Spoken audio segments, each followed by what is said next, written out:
دار نے لکھا یا رسول اللہ زمین و زما تمہارے لیے، مکین و مکہ تمہارے لیے، تہن میں زبا تمہارے لیے، ہم آئے یہاں تمہارے لیے، اٹھے بھی وہاں تمہارے لیے۔ اعلیٰ حضرت کا قلم اٹھا، بریلی کے تاجدار نے لکھا یا رسول اللہ صبح طیبہ میں ہوئی بٹتا ہے باڑا نور کا، صبح طیبہ میں ہوئی بٹتا ہے باڑا نور کا، صدقہ لینے نور کا آیا ہے تارا نور کا، صدقہ لینے نور کا آیا ہے تارا نور کا، میں گدھا تو بادشاہ بڑھ دے پیالہ نور کا، میں گدھا تو بادشاہ بڑھ دے پیالہ نور کا، نور دن دنا تیرا دے ڈال صدقہ نور کا، اور چاند جھک جاتا جدھر، چاند جھک جاتا جدھر انگلی اٹھاتے مہد میں، کیا ہی چلتا تھا اشاروں پر کھلونا نور کا۔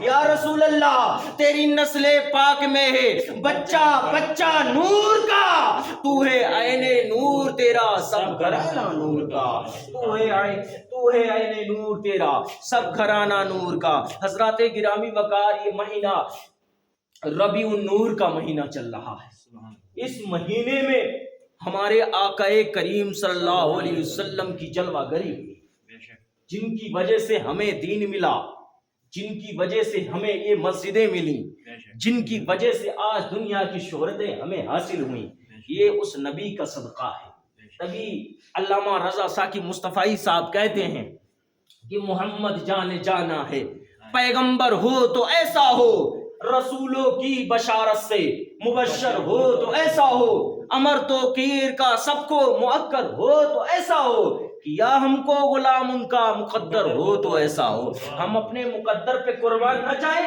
ہمیں تو وہ نبی ملا جو نبیوں کا امام ہے، جو تاجداروں کا تاجدار ہے، جو رحمت للعالمین جس کو کہا جاتا ہے اے میری قوم کے غیور مسلمانوں، یہ اس نبی کا سب کچھ جو ہمیں ملا ہے نبی کا صدقہ ہے۔ اور یہ مہینہ ہمارے لیے اتنی خوشی کا مہینہ ہے نا کہ میں بیان نہیں کر پا رہا ہوں کہ یہ مہینہ ہمارے لیے کتنا ضروری اور کتنا امپورٹنٹ مہینہ ہے۔ اس مہینے میں آقا کریم صلی اللہ علیہ وسلم حضرت آمنہ کی گود میں جلوہ گر ہوئے، اور حضرت عبداللہ جو آپ کے والد گرامی ہیں، حضرت عبد المطلب جو آپ کے دادا ہیں، آپ کی جلوہ گری ان کے گھر میں ہوئی۔ تمام دنیا و جہان جگمگانے لگا جب میرے نبی حضرت آمنہ کی گود میں جلوہ گر ہوئے۔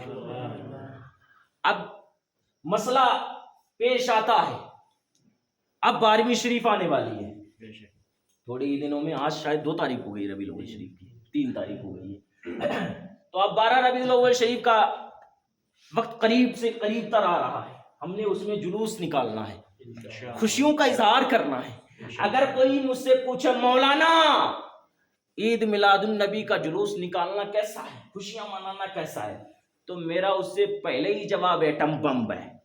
ٹھیک ہے،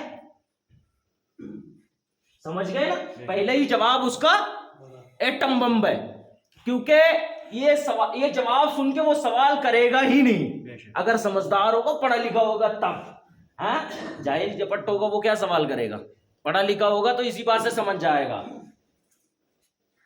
جشن اس کا بنایا جاتا ہے جو زندہ ہو، اور میرا نبی زندہ ہے، جشن اس کا نہیں منایا جاتا جس کے مر گئے، میرا نبی تو زندہ ہے، اس لیے ہم جشن مناتے ہیں۔ میرے کو بتاؤ نا، اپنے بچے کا جنم دن مناتے ہو، برتھ ڈے مناتے ہو تو بڑی خوشیاں مناتے ہو، ہے نا، بڑی لائٹیں لگاتے ہو، بڑے لوگوں کی دعوتیں کرتے ہو۔ جیسے نبی کا جلوس، جیسے 12 ربیع الاول شریف آ جاتا ہے، ویسے آپ لوگوں کے پیٹ میں درد ہونا شروع ہو جاتا ہے۔ کیا وجہ ہے یار، ہمیں جس کی خاطر سب کچھ ملا، اور ہم اس کی بات جب آ جائے تو ہم پیچھے ہٹ جائیں، اور اس کے جنہت میں کوئی بول دے، کوئی مولانا بیان کر دے تو آپ لوگ کہتے ہیں یہ سیاسی مولانا ہے، ممبر شریف پر بیٹھ کے سیاسی باتیں نہیں کی جاتی ہیں۔ ارے کون سی سیاست کی بات کرتے ہو آپ؟ کلمہ نبی کا پڑھا ہے تو بیان بھی نبی کا کریں گے یار۔ حدیث شریف بخاری شریف کی حدیث ہے، بنی اسرائیل کے سارے نبی سیاسی تھے۔ آج ٹوپی پائی دین دی وجہ دو، جبہ پایا دین دی وجہ دو، پگڑی پائی دین دی وجہ دو، جب دین دی بات آ گئی تو تیری زبان پہ تالے لگ گئے، تو گھر میں چپ کر کے بیٹھ گیا، ہم سیاسی مسئلے میں نہیں پڑتے۔ یہ کوئی سیاسی مسئلہ؟ نبی صلی اللہ علیہ وسلم کو لوگ گالیاں دیتے رہے، تو اپنے گھر میں سوتا رہے، تیرے لیے سیاسی مسئلہ ہو گیا, تیرے لیے ہو سکتا ہے, میرے لیے سیاسی مسئلہ نہیں ہو سکتا ہے. ہم وہ لوگ ہیں جو اپنے نبی کے خاطر گردنوں کو کاٹ بھی سکتے ہیں تو گردنوں کو کٹا بھی سکتے ہیں, ہے نا. تو یہ مسئلہ ہے. میں نے خطبہ مسنونہ کے بعد اس آیت کریمہ کی تلاوت کرنے کا شرف حاصل کیا. اللہ رب العزت قرآن مجید میں ارشاد فرماتا ہے اقیموا الصلاۃ وآتوا الزکاۃ وارکعوا مع الراکعین. اس کا سیدھا سادہ ترجمہ یہ ہوگا کہ بے نماز قائم کرو, زکوٰۃ دو, رکوع کرنے والے کے ساتھ رکوع کرو, یعنی جماعت کے ساتھ نماز ادا کرو. نماز مومن کی علامت ہے, نماز دل کا سرور ہے, نماز مومنوں کی معراج ہے, نماز رسول کی آنکھوں کی ٹھنڈک ہے, اور نماز کا انکار کرنے والا کافر ہے. آپ سمجھ گئے ہوں گے پھر نماز کیا ہے. پڑھے لوگوں کے لیے تو اشارہ کر دیا, نماز مومنوں کے معراج, نماز نبی کی آنکھوں کی ٹھنڈک ہے. تو کون سا ایسا مسلمان ہوگا وہ بڑا بدبخت ہوگا جو نماز کی پابندی نہ کرتا ہو اور نبی کی آنکھوں کی ٹھنڈک نہ پہنچانا چاہتا ہو. ایسا کوئی بھی شخص نہیں ہو سکتا ہے کہ جو نماز کا انکار کر دے, ہے نا. اور نماز ایک وہ واحد عبادت ہے جو اللہ رب العزت کی بارگاہ میں اگر خضوع اور خشوع کے ساتھ عقیدت کے ساتھ پڑھ لیجیے نا تو بارگاہ الہی میں جا کے فوراً ٹکرا جاتی ہے نا. سب سے پہلی عبادت کون سی ہے؟ نماز. جب آپ نماز پڑھیں گے نا تو آپ تمام برائیوں اور بھلائیوں سے بالکل محفوظ ہو جائیں گے. نبی کریم صلی اللہ علیہ وسلم کے وقت میں صحابہ اکرام رضی اللہ تعالیٰ عنہ نے فرمایا ہے کہ اہل جنت اہل جہنم سے پوچھیں گے کہ وہ آخر کون سی وجہ تھی جو تم کو جہنم میں ڈال دیا گیا, وہ آخر کون سی وجہ تھی جو تم کو جہنم میں ڈال دیا گیا. تو جہنمی کہیں گے جنتیوں سے ہم نماز کی پابندی نہیں کیا کرتے تھے, ہم مسجدوں میں ٹائم سے نہیں جایا کرتے تھے, اس لیے ہمیں جہنم میں ڈال دیا گیا ہے. اور آؤ میں تجھے ایک ایسے شخص کی کہانی نہ سناؤں جو بہت بڑا گناہ گار ہے, بہت بڑا سیاہ کار ہے اور بہت بڑا شرابی ہے. اس کی شراب کے اور اس کے گناہ کے ڈنکے پورے گاؤں میں بجتے تھے, پورے شہر میں بجتے تھے کہ فلاں شخص بہت بڑا گناہ گار ہے, رب کا بہت بڑا نافرمان ہے. اور اس کے قصے ایسے ایسے تھے کہ بزرگ لوگ جو ہوا کرتے تھے اپنے بچوں کو اس کے قصے سنایا کرتے تھے کہ یار مسجد میں جایا کرو, کہیں اس کی طرح تو نہیں ہو گئے آپ کہ مسجدوں کو تم نے چھوڑ دیا, مسجدیں تمہاری ویران پڑی ہیں, یار مسجدوں میں آیا کرو. تب جب ایک وقت ایسا آتا ہے جب وہ شخص دنیا فانی سے جانے لگتا ہے, اس کا انتقال ہو جاتا ہے, ہاں اس کو دفنایا گیا. بڑے بڑے لوگوں نے جا کے دیکھا تو اس کی قبر میں سے بہت بہترین بڑی پیاری خوشبو آ رہی ہے. اللہ اکبر, گلاب کی جیسی خوشبو آ رہی ہے. بالکل اس کی قبر جنت کی کیاری بنی ہوئی ہے, جیسے لگتا ہے کہ جنت کے دروازے اس کی قبر کے لیے کھول دیے گئے ہوں. اللہ اکبر. کتاب رکھی آپ دیکھ سکتے ہو, بارے شریعہ ساتھ میں لے کے آیا ہوں آج, تو بالکل کھول دیے گئے ہوں ایسا لگتا ہے نا. لوگوں نے سوچا یار اتنا بڑا گناہ گار تھا, اتنا بڑا شرابی تھا, اتنا بڑا سیاہ کار تھا, یہ پھول اور خوشبو اس کی قبر میں کیسے؟ لوگ چکر میں پڑ گئے.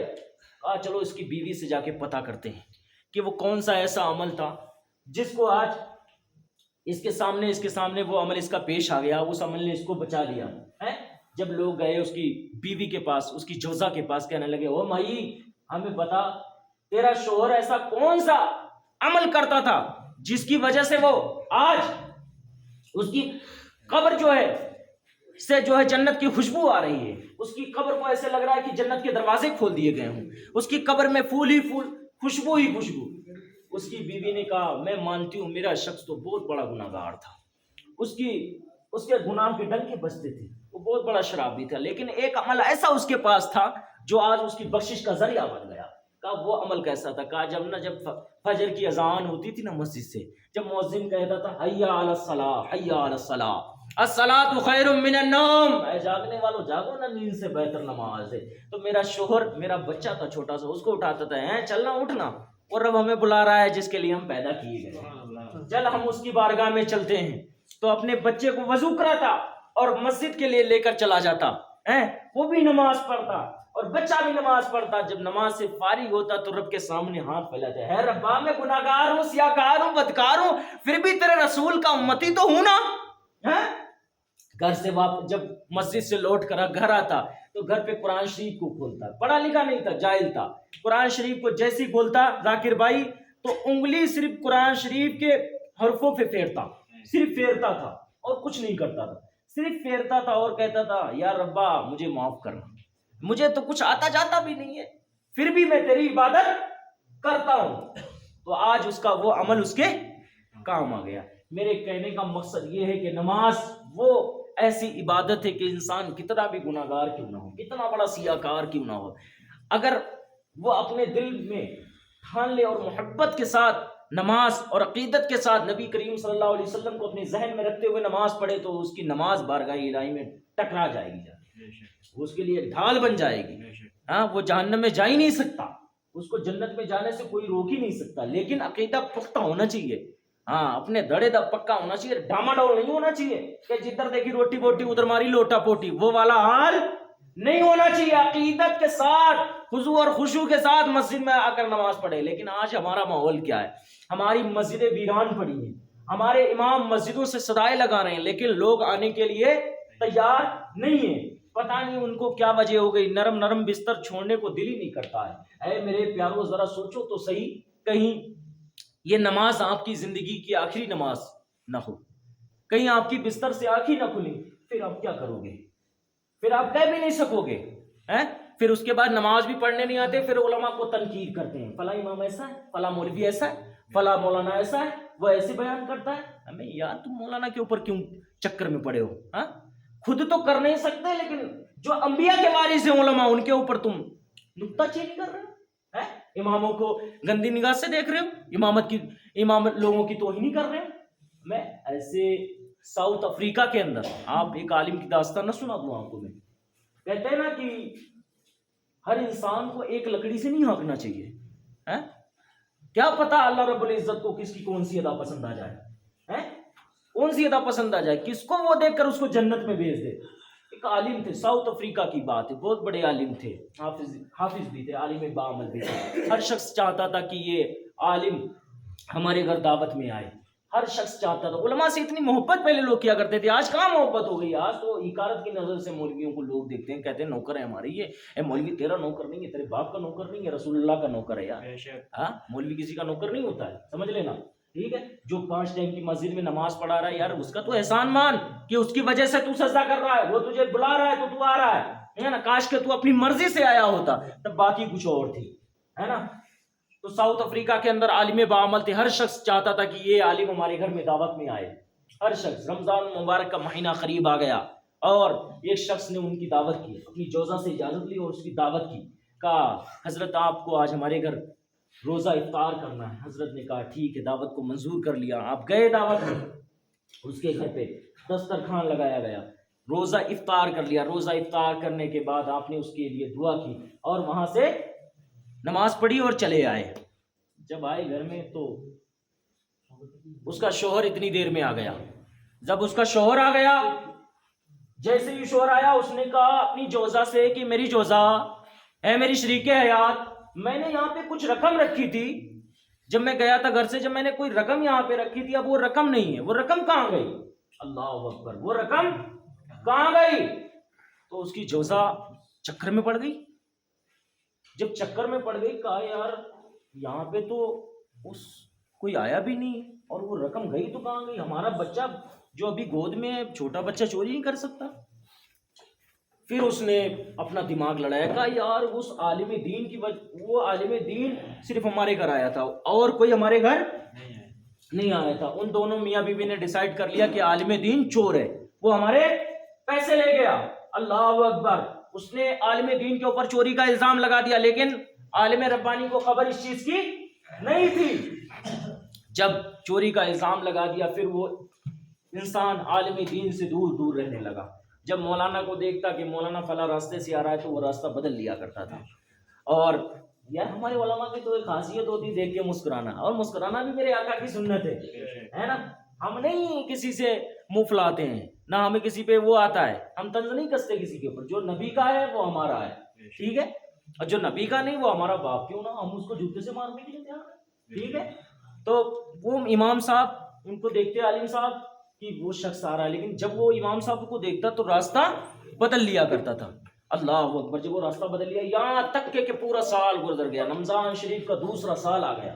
جب دوسرا سال آ گیا تو اس شخص نے اپنی جوزا سے کہا، اے میری جوزا، اے ربی ایک دو گناہوں کو معاف کر دیتا، ہم بھی کیوں نہیں عالم دین کو معاف کر دیتے ہیں، دوبارہ اس کو اپنے گھر دعوت کے لیے بلاتے ہیں، ہے نا. اس کی جوزا نے کہا ٹھیک ہے. آج کل کی عورتوں کی طرح نہیں تھی جو آج کل کی عورتیں تو کہتی ہیں اس نے چوری کی تھی اب اس کو دعوت میں بلا رہے ہیں، ہے نا. تو آج کل کی عورتیں تھوڑی نا، مرد تھوڑی نا عورتوں کو چلا رہے ہیں، عورتیں مردوں کو چلا رہی ہیں. آج ہمارا ماحول ایسا بن گیا ہے. وہ عورتیں بھی ہوا کرتی تھی جو اپنے شوہروں کے حکموں کو فالو کرتی تھی، اپنے شوہر کے حکم کے خلاف کبھی قدم نہیں اٹھایا کرتی تھی. اللہ اکبر. تو اس کی جوزا نے کہا ٹھیک ہے بلاتے ہیں دعوت پہ. جب دوبارہ ان کی دعوت کی گئی وہ آئے، تشریف لائے، روزہ افطار کیا، دعا کی. جب جیسی چلنے لگے مالک نے کہا، اس جوزا کے شوہر نے کہا، ہے مولانا صاحب، اے حافظ قرآن، ہم آپ سے ایک سوال کرنا چاہتے ہیں، آپ اگر برا نہ مانے تو عالم نے کہا آپ پوچھیں، میں کیوں برا مانوں گا، اس میں برا لگنے والی بات کیا ہے. کہا جب آپ پچھلی سال میرے گھر پہ آئے تھے تو میں نے اپنے مہمان خانے میں، کچن خانے میں کچھ رقم رکھی تھی، وہ رقم وہاں سے غائب ہو گئی تھی، کہیں وہ آپ نے تو نہیں لی. اللہ اکبر. جتنا یہ بات جب اس شخص نے کہی نا، عالم دین زارو قطار رونے لگے. اللہ اکبر. جب رونے لگے نا تو اس شخص کے چہرے کے رنگ بدل لگے. اس نے کہا حافظ قرآن صاحب آپ رو کیوں رہے ہیں؟ کہا یار میں اس لیے نہیں رو رہا ہوں کہ تو نے میرے اوپر چوری کا الزام لگایا، میں اس لیے نہیں رو رہا ہوں کہ تو نے ایک سال تک تو میرے سامنے نہ آیا، ایک سال تک تو نے میرے پیچھے نماز نہیں پڑھی. میں رو اس لیے رہا ہوں کہ پورا سال گزر گیا تو نے قرآن کی تلاوت نہیں کی. اللہ اکبر. پورے 313 دن گزر گئے تو نے قرآن کی تلاوت نہیں کی. اگر تو نے قرآن کی تلاوت کی ہوتی نا تو تیرا پیسہ تیرے کو مل جاتا، تیری رقم تیرے کو مل جاتی. کہا وہ پیسے کا جا پہلے قرآن کو اٹھا کے لا، گلے وچ کچھ اور ہے. ہاں کہا جا پہلے قرآن کو اٹھا کے لا. جیسے وہ شخص قرآن کو اٹھا کے لایا، اوپر والا لفافہ جو کپڑے کا ہوتا ہے چڑھا ہوتا ہے، جیسے اس کو کھولا اس کے اوپر رقم رکھی تھی. اللہ اکبر. وہ رقم رکھی ہوئی تھی. عالم دین نے کہا تجھے پتا ہے جب میں تیرے وہاں پچھلی سال دعوت میں آیا تھا اس دن بہت بڑا طوفان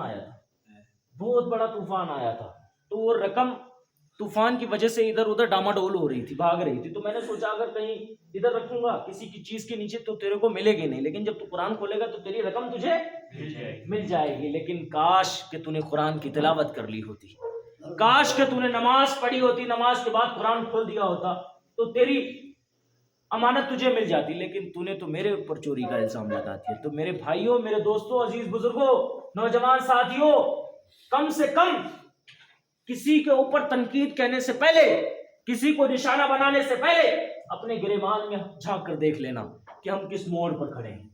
ٹھیک ہے. تو نمازوں کی پابندی کرو. میرے کہنے کا مقصد یہی ہے کہ قرآن کی تلاوت کرو.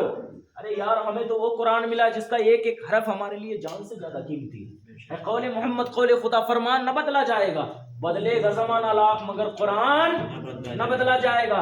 دنیا کی ساری کتابیں بدل گئی، توریت بدل گئی، زبور بدل گئی، انجیل بدل گئی، جس کا ایک نقطہ بھی نہ بدلا ہو، سرکشت بک، سرکشت کتاب جس کے اندر کوئی گڑبڑی نہ ہو، وہ کتاب ہے قرآن. وہ کتاب ہے قرآن. قرآن شریف میں ایک پارہ ہے 27واں پارہ، اس میں ایک سورت آئی ہے سورہ رحمان. اس کے اندر ایک آیت کا ذکر آیا ہے فَبِأَيِّ آلَاءِ رَبِّكُمَا تُكَذِّبَانِ. کتنی مرتبہ آیا کوئی بتا سکتا ہے؟ یہاں پہ اتنے لوگ بیٹھے ہیں، کتنی مرتبہ آیا ہے کسی کو نہیں پتا. 27 مرتبہ. کتنی مرتبہ؟ 27 مرتبہ. اس کا ٹرانسلیٹ کیا ہوگا، اس کا ترجمہ کیا ہوگا کہ اے لوگو رب کی کون کون سی نعمتوں کو جھٹلاؤ گے. تو میرے غیور مسلمانوں، ہمیں رب نے کتنی کتنی نعمتیں دی ہیں یار، کیا کیا نہیں دیا. ہم اس کی کون کون سی نعمتوں کو جھٹلائیں گے یہ بتاؤ نا. ایک کو جھٹلاؤ گے، دو کو جھٹلاؤ گے، کہاں تک جھٹلاؤ گے؟ تو سچے پکے نمازی بنو. ایسے نمازی بنو کہ آپ کا چہرہ ہی دور سے کہے یار یہ کوئی جا رہا ہے رسول اللہ کا امتی، یہ جا رہا ہے کوئی رب کا سیدھا سادہ بندہ، ہے نا. کسی کو تنقید مت کرو. ٹھیک ہے. میرے کہنے کا مقصد یہی ہے. آج ہماری مسجد ویران ہے. کل مجھے اتنا افسوس ہوا نا، قسم سے زندگی میں ایسا افسوس کبھی نہیں ہوا. ذاکر بھائی کل میری روم پہ گئے تھے تو انہوں نے مجھے ایک بات بتائی. کہا یار میں مسجد میں گیا تھا، ادھر بندے نہیں تھے. اللہ، ادھر ایک دو بندے آئے تھے. یار سوچو نا یار، کم سے کم آپ نے رب کو یہ مسجد دی ہے یار، یہ بھی محمد عربی کا صدقہ ہے. اگر یہ ویران ہو گئی تو آپ کا گھر آباد کہاں سے ہو سکتا ہے؟ ہو سکتا ہے؟ ٹھیک ہے، ہو سکتا ہے؟ نہیں ہو سکتا ہے، کیونکہ جب رب کا گھر ہی آپ نے سونا کر دیا تو تیرا گھر کتنا بھی اچھا محل کیوں نہ ہو، وہ کبھی آباد ہو ہی نہیں سکتا، چاہے تو کتنی بھی دولت، کتنے بھی سنگ مرمر اس میں لا کے لگا لے. مسجد ویران پڑی. میرے پیاروں، ہاتھ جوڑ کر تم سے بنتی ہے یار، رسول اللہ کے سچے پکے امتی بن جاؤ. نمازوں کی پابندی کیا کرو یار. ربیع الاول شریف کا مہینہ چل رہا ہے، ختم شریف 12 دن تک پڑھا جاتا ہے، اور اس کو پڑھو یار، سارے لوگ تشریف لایا کرو، ہے نا. اگر کوئی سوال اس چیز کے اوپر کرنا چاہتا ہے کہ ختم شریف کیوں پڑھتے ہیں، یہ کہاں سے آیا، کہاں سے نہیں آیا، تو میں کس لیے بیٹھا ہوں یار، تم میرے سے پوچھ بھی سکتے ہو. ٹھیک ہے، آپ کو جواب نہ ملے پھر پڑھنا یا نہ پڑھنا وہ آپ کی مرضی ہے نا یار. میں شارٹ کٹ میں آپ کو سمجھانا چاہتا ہوں، کیونکہ اگر میں اس میں کچھ اپنی چیزیں استعمال کروں گا تو آپ کے اوپر سے گزر جائیں گی. ٹھیک ہے، شارٹ کٹ میں سمجھو. اگر ختم شریف ہم لوگ پڑھتے ہیں، ختم شریف آیا کہاں سے مجھے بتاؤ. اس میں کوئی گانے گائے جاتے ہیں؟ گانے گائے جاتے ہیں؟ کوئی فلمی باتیں ہوتی ہیں؟ نہیں ہوتی ہیں. یہ اگر قرآن و حدیث سے نکالی ہوئی چیزیں ہیں یار. یہ بھی ختم شریف بھی اسی کا نچوڑ ہے نہیں غلام رسول چاچا صاحب؟ یہ بھی اسی کا نچوڑ ہے. اگر وہ چیزیں نکالی گئی تو اسی کا نچوڑ ہے. اگر کسی بزرگان دین کا آپ نام لیتے، غوث اعظم کہا کرتے تھے نا، اس وقت تک کوئی میرا نام نہیں لے سکتا جب تک میں نہ چاہوں کہ یہ میرا نام لے. اللہ اکبر. غوث اعظم فرماتے میرا نام لینے والا کبھی جہنم میں جا ہی نہیں سکتا، میں اس کی ذمہ داری لیتا ہوں. تو سوچو، ایسے بزرگان دین کا جب آپ نام کا ورد کریں گے تو یہ غلط ہے؟ کوئی بتا سکتا ہے اس کو غلط؟ بولو نا یار، کم سے کم بولو تو یار، ہمیں ہاتھوں ملاؤ. کوئی بول سکتا ہے غلط اس کو؟ پھر آج کے بعد ختم شریف میں پڑھو گے کہ نہیں پڑھو گے؟ پڑھو گے؟ بولو انشاءاللہ پڑھیں گے. مسجدوں کو آباد رکھو گے نہیں رکھو گے؟ اماموں کے تنقید تو نہیں کرو گے؟ بولو نا کریں گے؟ نہیں کرو گے؟ بولو انشاءاللہ ہم اماموں کے پیچھے نماز پڑھیں گے، ان کو تنقید نہیں کریں گے، اور رسول اللہ سے سچی عقیدت اور محبت کریں گے. ان کی ناموس کی خاطر گردن کٹائیں گے. ٹھیک ہے، ان کی ناموس کے اوپر پیرا دیں گے. ٹھیک ہے. ہاں یار، ہم نبی صلی اللہ علیہ وسلم کے امتی ہیں یار، ہم کو تو لوگوں کو سدھارنا چاہیے. ہم خود ہی اس پلیٹ فارم پہ نہیں کھڑے ہیں، ہمیں دیکھ کے کیا لوگ سدھریں گے؟ ہم سے کوئی لوگ کیا استعمال. لیکن ہاں، ختم شریف کی ایک چیز بھی ہے، میں آپ کو وہ بھی بتا کے جا رہا ہوں. ایک نہیں کہ یار آیا تو ادھر سے نہ وضو کیا نہ نمازیں ادا کی تو آ کے بس ختم شریف میں بیٹھ گیا، دن بھر لوگوں کو گالیاں دیتا رہا، دن بھر رات لوگوں کو جھوٹ بولتا رہا، لوگوں کے ماں ضبط کرتا رہا، تو آ گیا ختم شریف میں بیٹھ گیا. یہ ختم کا انداز نہیں ہے. ختم شریف پڑھو با ادب کے ساتھ، با وضو کے ساتھ. مسجد میں جب آؤ تو وضو کے ساتھ، اور کسی کو نشانہ نہ بناؤ کہ آج امام صاحب نے میرے ساتھ ایسا کیا، آج امام صاحب نے میرے ساتھ ایسا کیا. یہ شخص ایسے لوگوں کا ختم شریف پڑھنا اور نہ پڑھنا سب برابر ہے. ٹھیک ہے، اس میں کسی کو تنقید نہیں کرنا ہے. پاک صاف ستھرے لوگ مسجد میں جمع ہوں، بڑے ادب کے ساتھ مسجد میں بیٹھا جائے اور ختم شریف پڑھا جائے. مسجد میں دنیاوی باتیں اچھی نہیں لگتی، کیونکہ یار یہ رسول اللہ کے صدقہ ہے ہمارے پاس یار، یہ بھی نبی ہے. اس کو میں نے بتایا تھا نا مسجد کیسے بنی ہے. یہ نبی کے غسل کا پانی جہاں جہاں گرا نا، اللہ نے وہاں مسجدیں بنا دی. ٹھیک ہے، تو آپ اتنے خود قسمت ہو جو آپ کی بستی میں اور آپ کے محلے میں یہ مسجد تعمیر ہوئی ہے، یہ بھی محمد عربی کا صدقہ ہے. سمجھ گئے نا میری بات؟ دوسری بات، میرے پاس کسی نے سوال کیا تھا کہ مولانا صاحب مسجد ہماری دو ہیں، دونوں مسجدوں میں صلاۃ و سلام کیوں نہیں ہوتا ہے؟ برا نہیں ماننا میرے بھائی، اگر کسی کو برا لگے میرے کو بول بھی سکتا ہے. ٹھیک ہے، لیکن میں قرآن و حدیث بیان کر رہا ہوں، اپنے باپ کی جاگیر نہیں بیان کر رہا ہوں. قرآن شریف میں آئے ان اللہ و ملائکتہ یصلون علی النبی یا ایھا الذین آمنوا صلوا علیہ وسلموا تسلیما. اس کا سیدھا سادہ ترجمہ کیا ہے؟ سنو. بے شک اللہ اور اس کے فرشتے درود بھیجتے ہیں اس غیب بتانے والے نبی پر. گویا دیکھو، رب بھی بھیج رہا ہے، اس کے فرشتے بھی درود بھیج رہے ہیں. ٹھیک ہے، ہم کون ہوتے روکنے والے؟ ذاکر بھائی تم کون ہوتے روکنے والے ہیں؟ مولانا منصور کون ہوتے روکنے والے ہیں؟ کوئی اس کو روک نہیں سکتا. تجھے نہیں پڑھنا نہیں پڑھ، لیکن تیرے روکنے سے کوئی بند تھوڑی نہ ہو جائے گا، کیونکہ رب خود پڑھ رہا ہے اور اپنے فرشتوں کو بھی حکم دے رہا ہے، میرے فرشتوں میرے حبیب پر درود پڑھو، کیونکہ درود پڑھنے والا اور پڑھوانے والا اللہ رب العزت خود ہے. ہمارے رسول پر تو درود اس وقت بھی پڑھا جا رہا تھا جب آپ ہمارا وجود نہ تھا، آپ کا وجود نہ تھا، زمین و زمانہ نہ تھا، مکین و مکان نہ تھا، دنیا کی کوئی چیز بنی ہوئی نہیں تھی، میرے حبیب پر تو کثرت سے اس وقت بھی درود پڑھا جا رہا تھا۔ آؤ میں تجھے ایک بات نہ بتا دوں، شاید ابھی تک نہیں سنی ہوگی، سنی ہوگی تو سنی ہوگی، میں بھی بتا دے رہا ہوں۔ حضرت عبداللہ کا انتقال کب ہوا تھا آپ کو پتا ہے؟ کسی کو؟ نبی صلی اللہ علیہ وسلم اپنی ماں کی پیٹھی میں تھے تب حضرت عبداللہ کا انتقال ہو گیا، انتقال ہو گیا تھا۔ ایک دن حضرت عبد المطلب رسول کی دادی، کون؟ رسول کی دادی، حضرت عبد المطلب کی بارگاہ میں حاضر ہو گئے اور کہنے لگی ہے جی آپ کو پتا ہے ہماری آمنہ تو طرح طرح کی خوشبو لگاتی ہے، طرح طرح کے عطر ڈالتی ہے، اور مکے کا دستور بڑا الگ ہے، جب کسی کا شوہر انتقال کر جاتا ہے نا تو اس کی جوزہ، اس کی بیوی نئے کپڑے نہیں پہنتی، خوشبو نہیں لگاتی، لیکن ہماری آمنہ تو طرح طرح کے کپڑے پہنتی ہے، طرح طرح کی خوشبو استعمال کرتی ہے، جس راستے سے گزر جاتی ہے اس پر خوشبو پھیل جاتی ہے، ذرا پوچھنا آپ اس کو۔ تو عبد المطلب کہنے لگا نہ میں نہیں پوچھوں گا، تو عورت ذات ہے تو پوچھ لے۔ تو رسول کی دادی پتہ کیا کہتی ہیں حاجی صاحب؟ کہا میں نے پتہ کرنے کی تو کئی بار کوشش کی، لیکن جب میں آمنہ کے سامنے جاتی ہوں نا تو میری زبان پہ تالا ہی لگ جاتا ہے، اللہ، میری زبان ہی نہیں کھلتی حضرت آمنہ کے سامنے، میری زبان ہی بند ہو جاتی ہے۔ پھر بھی حضرت عبد المطلب نے حضرت آمنہ سے کہا ہے میری بیٹی مکے کا دستور بڑا الگ ہے، مکے کا یہ رواج ہے جس کا شوہر انتقال کر جاتا ہے نا وہ خوشبو نہیں لگاتے، نئے کپڑے نہیں پہنتے۔ تو حضرت آمنہ نے کہا ابا آج اتنے دن ہو گئے میں نے کبھی بھی خوشبو کا استعمال نہیں کیا، میں نے کبھی نئے کپڑے نہیں پہنے، میری ایسی خواہش ہی نہ ہوئی کہ میں کبھی خوشبو استعمال کروں، لیکن پتہ نہیں کیا ہے جب میں راستوں سے گزرتی ہوں تو مجھے پتھر پہ سلام کرتے ہیں، اے نبی کی ماں تجھ پر سلام ہو، تیری گود میں وہ آنے والا ہے جو کوئی عام و بشر نہیں ہے، تیری گود میں عام و بشر نہیں آ رہا ہے، مکین و مکہ آ رہا ہے، زمین و زماں آ رہا ہے، اے آمنہ مبارک ہو تیری گود میں سارا جہان آ رہا ہے۔ جب میں پتھروں سے گزرتی ہوں تب بھی مجھے پتھر دیکھ کے کلمہ پڑھتے ہیں اور کہتے ہیں اے نبی کی ماں تجھ پر سلام ہو، مجھے پتھر اور درخت صلاۃ و سلام میرے اوپر پڑھتے ہیں۔ اب میرے کو کوئی بندہ اس میں سے بتا سکتا ہے کہ کون صلاۃ و سلام کا انکار کرتا ہے؟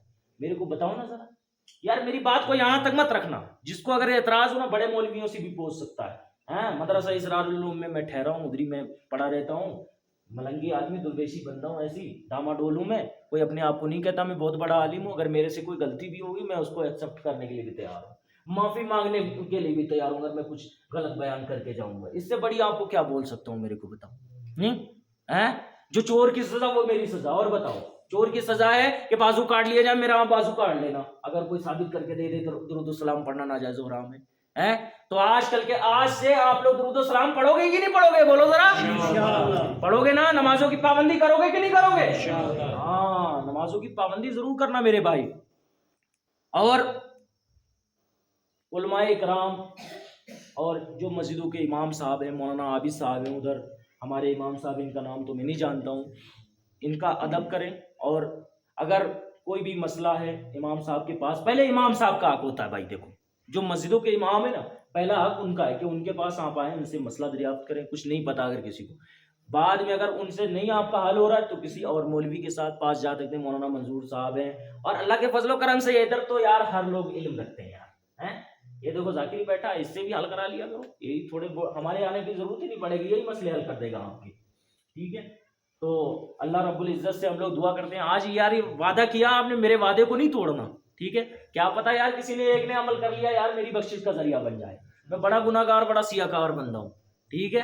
تو آؤ اللہ رب العزت سے دعا کرتے ہیں، مولا جو کچھ بھی یہاں پر میں نے بیان کیا اللہ رب العزت سے دعا ہے، مولا میرے بولنے میں کسی قسم کی غلطی ہوئی ہو تو غفور الرحیم ہے، تو رحمان الرحیم ہے، اپنے فضل و کرم سے ہماری غلطیوں کو معاف فرما مولا، ہم لوگوں کو اہدنا الصراط المستقیم پر چلنے کی توفیق عطا فرما، حق بولنے، حق سننے اور حق پر عمل کرنے کی توفیق عطا فرما، مسجدوں کو آباد کرنے کی توفیق عطا فرما مولا، اہدنا الصراط المستقیم پر چلنے کی توفیق عطا فرما مولا، میرے مدرسے میں جو بچے پڑھ رہے ہیں مولا، ان بچوں کے دلوں میں قرآن کا جذبہ، نماز کی محبت پیدا فرما، ان بچوں کو تمام علوموں پہ مہارت حاصل عطا فرما، سبحان ربک رب العزت عما یصفون وسلام علی المرسلین والحمد للہ رب العالمین، سنت رسول زندہ باد، وما علینا الا البلاغ، السلام علیکم۔